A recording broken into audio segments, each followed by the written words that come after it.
En 2025, l'humanité a envoyé des touristes dans l'espace, développé des intelligences artificielles capables d'écrire des romans, de diagnostiquer des cancers, de traduire en temps réel des langues oubliées. Et pourtant, une piqûre de moustique peut encore tuer un enfant toutes les minutes dans certaines régions du monde. Le paludisme rôde, il guette les corps fragiles, les systèmes de santé défaillants. Il prospère dans les angles morts de la modernité. Tenez, les nouvelles données de l'OMS, l'Organisation mondiale de la santé, révèlent qu'environ 2,2 milliards de cas de paludisme et 12,7 millions de décès dus à cette maladie ont été évités depuis 2000. Toutefois, la maladie constitue toujours une grave menace pour la santé dans le monde, en particulier dans les régions africaines. Le paludisme s'en va avec nous. Cette phrase sonne comme un slogan. Elle est belle et ambitieuse, presque poétique. Mais surtout, elle nous met face à notre responsabilité. Parce que non, le paludisme ne s'en ira pas tout seul. C'est à nous de le fatiguer, de le traquer, de l'épuiser. Chaque année, il tue en silence, à bas bruit, sans tambour ni trompette. Il fauche des vies comme une vieille machine rouillée, mais toujours efficace. Surtout dans nos contrées où l'on semble s'être accoutumé à cette tragédie comme on s'habitue à la saison des pluies. Le palu, comme on l'appelle, ou comme on l'a surnommé familièrement, parce qu'il faut bien se donner l'illusion qu'on maîtrise ce que l'on nomme avec familiarité, reste pourtant l'une des premières causes de mortalité dans de nombreux pays africains. Bien sûr, il y a des campagnes de sensibilisation, les moustiquaires imprégnés, les spots à la radio, à la télé, avec des slogans qui tentent de faire rimer prévention et solution. Il y a les bailleurs de fonds, les ONG, les statistiques que l'on brandit selon la saison.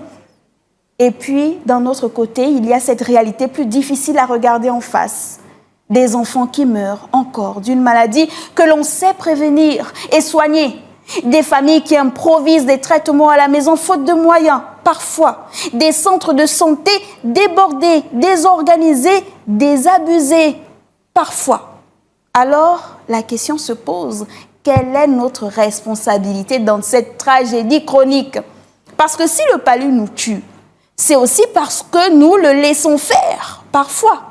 Alors que faire? Certains répondront facilement, les pouvoirs publics doivent encore plus agir.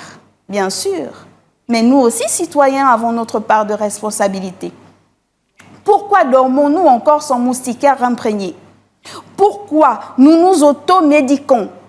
Attendons d'être à l'agonie pour aller consulter. Ne nettoyons pas les alentours de nos habitations. Avec ces agissements, nous transformons la lutte contre le paludisme en une affaire de chance, de foi ou de fatalité. Nous avons accepté que cette maladie fasse partie du décor. Il y a là une forme de résignation collective, une banalisation du drame. On a oublié que derrière chaque accès de fièvre, il peut y avoir une vie qui bascule, une vie qui s'éteint. On a oublié que le paludisme, ce n'est pas un simple épisode désagréable. C'est une guerre insidieuse, une guerre illégale, une guerre que l'on pourrait pourtant gagner si seulement on prenait la responsabilité de la mener sérieusement. Alors oui, notre responsabilité est interpellée. Elle l'est chaque fois qu'un enfant meurt pour n'avoir pas été pris en charge à temps. Elle l'est à chaque fois qu'un quartier est envahi par les eaux stagnantes et que personne ne réagit. Elle l'est à chaque fois qu'un budget de santé est détourné. Chaque fois qu'une moustiquaire imprégnée devient un rideau ou un filet de pêche. On ne peut pas attendre que les bailleurs de fonds nous sauvent éternellement.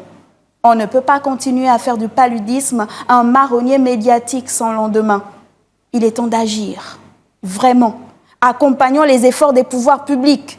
Nous devons faire de la prévention un réflexe, de l'éducation un levier et de la volonté politique une arme. Car le paludisme n'est pas une malédiction, c'est une maladie. Et contre une maladie, on lutte, on soigne, on sauve et on peut gagner.